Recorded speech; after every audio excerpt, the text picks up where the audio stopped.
Hey everybody, welcome to Spirit Art. On this show we will feature my abstract art, which is inspired by African cultures and other world cultures as well. Now on this show we're going to have some episodes where I do painting demonstrations, where you get to see the paintings being made, and in other episodes we'll be simply discussing works that have already been completed. Today's episode is the latter of the two, and I hope you enjoy.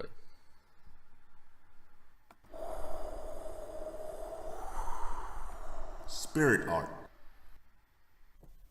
Alrighty, so here are three of my paintings, which is part of a series called The Journey of Ruetu. Now, in that journey, a young man named Ruetu meets three spirits, Onaga, Owazi, and Idemu. Now, to just summarize the story, it's about a young man who has a troubled past, but seeks to create a new path for himself in life. And although there may be bumps in the road, he will not give up hope.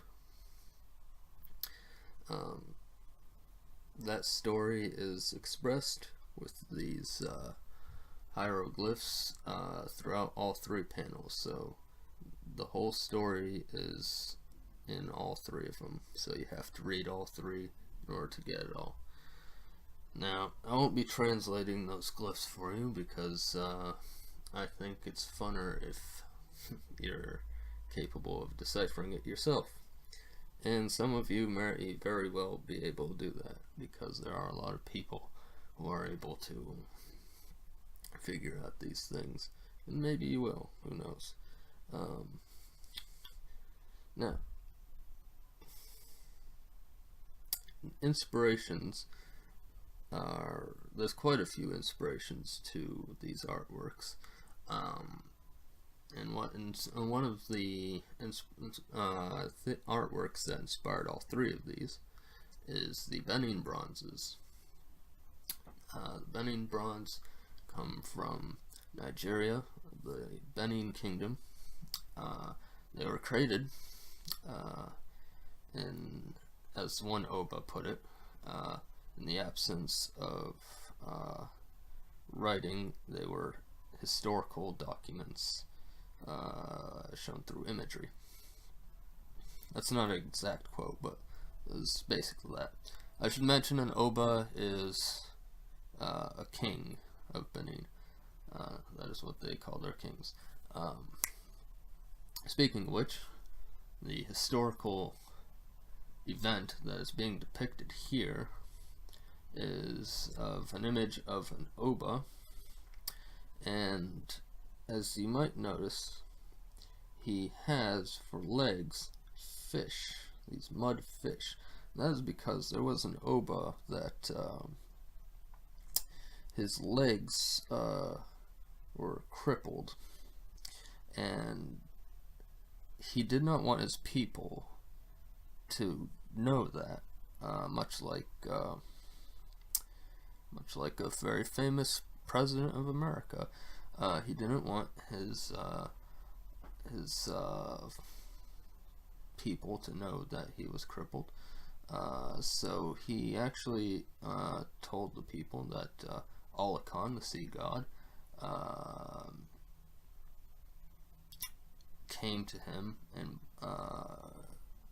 miraculously transformed his legs into fish. This was too miraculous of a thing to show to the common people, so that his legs would always be covered, and he must sit down because he has fish for legs. So it's very interesting cover up, I suppose you could say. So that's that historical event. As for why he's picking up leopards by the tails, it's because the leopard is the symbol of the king. In fact, you may have a lot of I think Westerners have this conception of the lion being the kingly symbol in Africa. Not really. No, that's some bullshit. There are some few cases, like in Dahomey, but usually the big cat of choice that represents kings is the leopard. And sometimes it ain't even a cat. Sometimes it's an elephant. Sometimes it's a tree. There's very many royal symbols. But when it comes to the big cats, the leopard is usually the royal animal of choice in Africa. Okay, so oh, and I mentioned Olakan. I should also mention, you might notice that the names Onaga, Owazi, and Idemu, those names were inspired by Yoruba gods, who are also shared with the Benin and a few other neighboring people, and also some people who in the Americas because of the diaspora. So a lot of the Yoruba gods have O's at the start of their name, so that's sort of what inspired the names for these spirits that I came up with. But yeah, such as Olaran, who is the sky god, Olakon, who I just mentioned, is the sea god, and Oran Mia, who is the god of divination. And there's Obatala and Oduduwa and Ogun and many others. Many O's. Many O's, people. Anyway.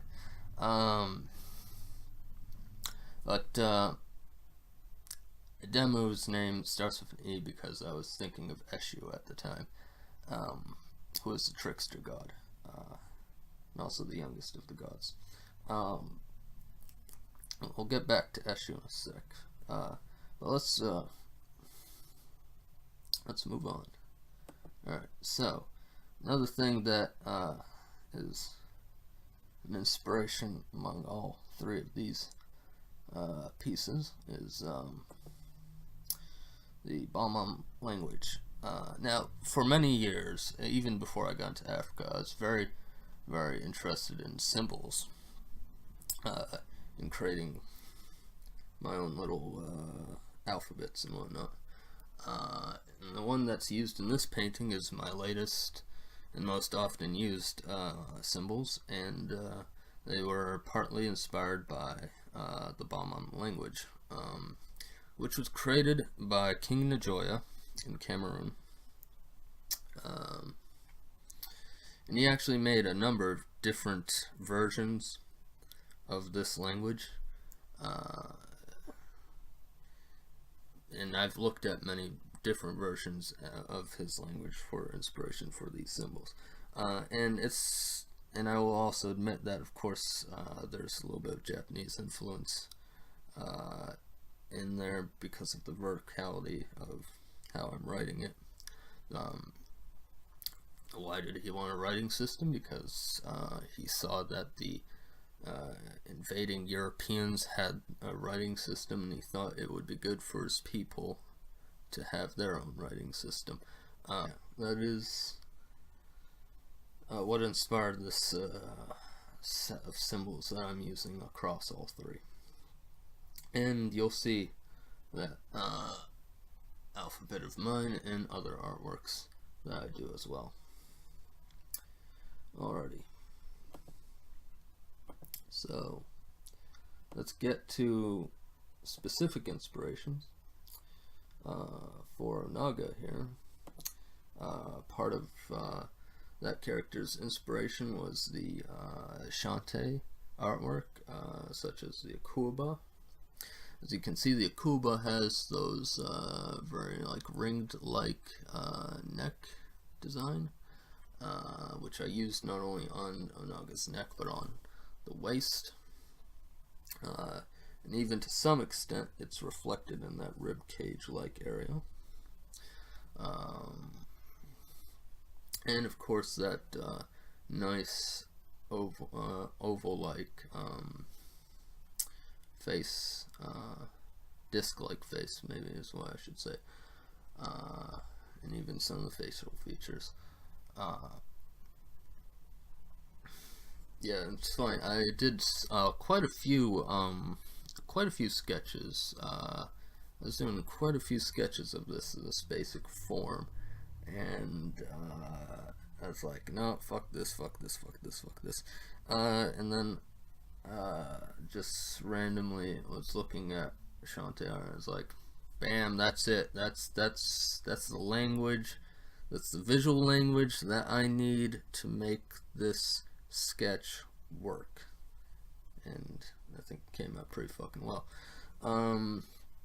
Another thing, as I was looking at this, as I was trying to put together this video, I was like, you know what, this also kind of reminds me of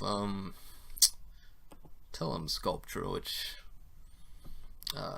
you know, it's another African artwork that obviously I've seen many times best, where they sculpted many images of characters who had their hands raised in the air, which is praying for rain. Tellem are people that lived in the Bandiagara escarpment in Mali before the Dogon settled there.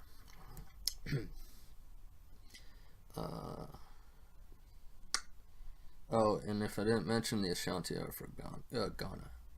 Alright, so next, now as I've said, much of my inspiration comes from Africa, but I do also look at other cultures. One over here, Owazi, it's hard to say exactly how I came up with this. Partly, I was just in like a doctor's waiting room, and I was like, what if I abstracted the human form with like a fucking horizontal cylinder? And I just sort of went with that.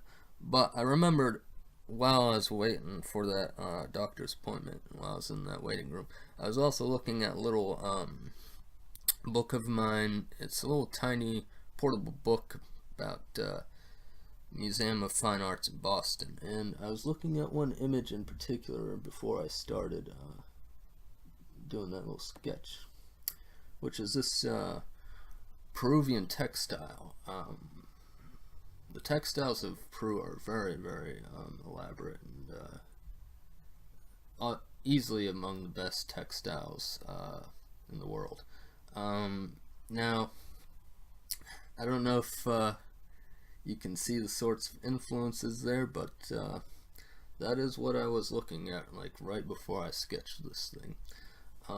Also, another thing I could probably point to for inspiration for Owazi is the Iroquois false face mask. At the time, I was reading a book that a friend of mine let me borrow. I wish I remembered the name of it, which actually I've been taking the time to write down the names of every book I read now, so that I don't fucking forget these things. But yeah, I was reading a book on the Iroquois at the time, and yeah, which are Native Americans, if you don't know. And I loved the style of lips here. It was very appealing to me. So you can see that I sort of took that, like I sort of cut that in half to an extent, and used that as the mouth, and that same kind of design is reflected in the eyes as well. So in a sense, you have both North and South America being represented in some way in this image.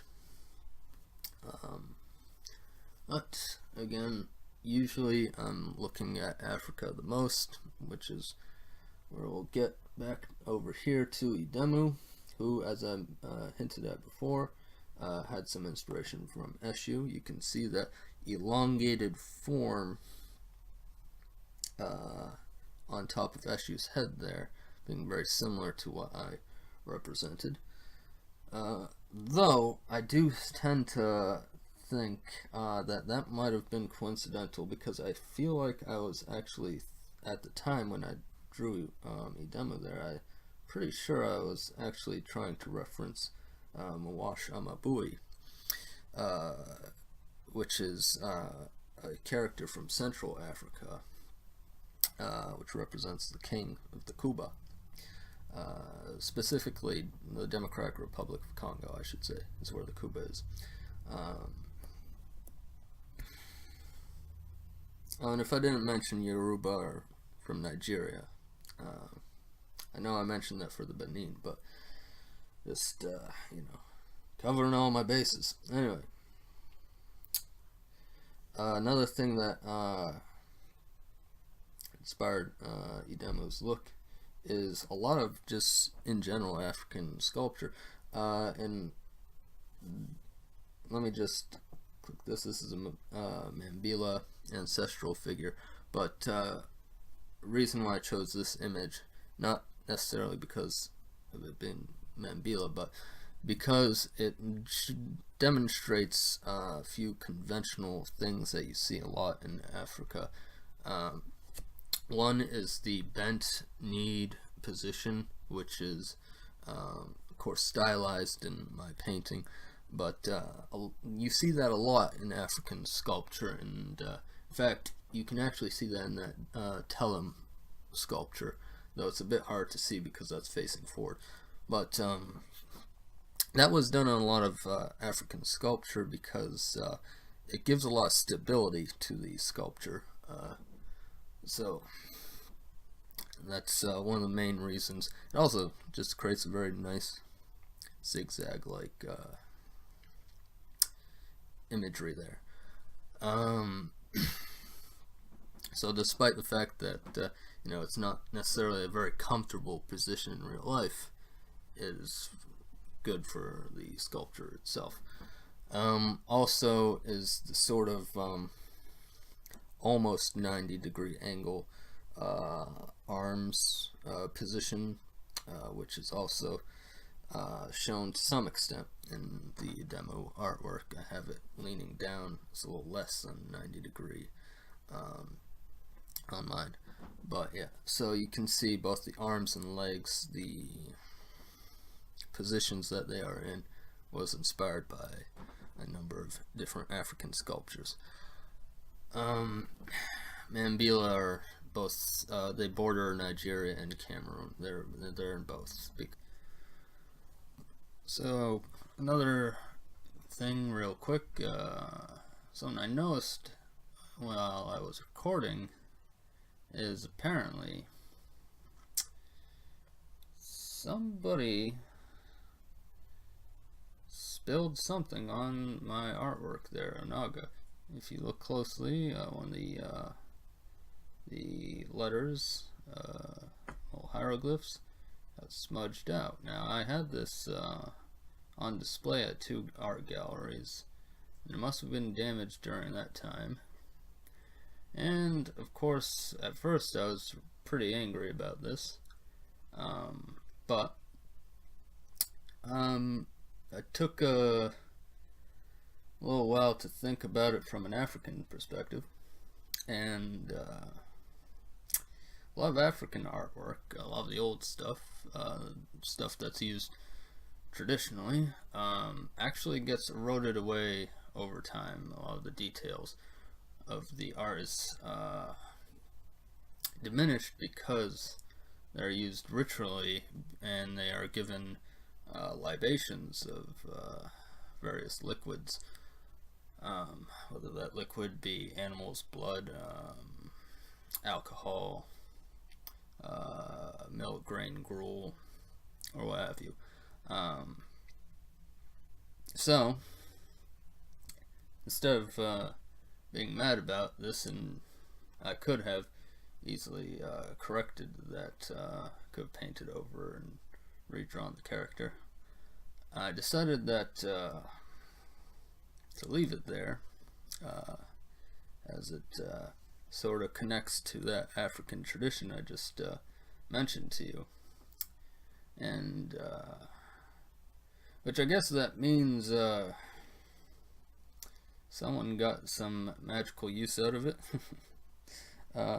Because that's why you give African art libations, is so that they can help you out in some way.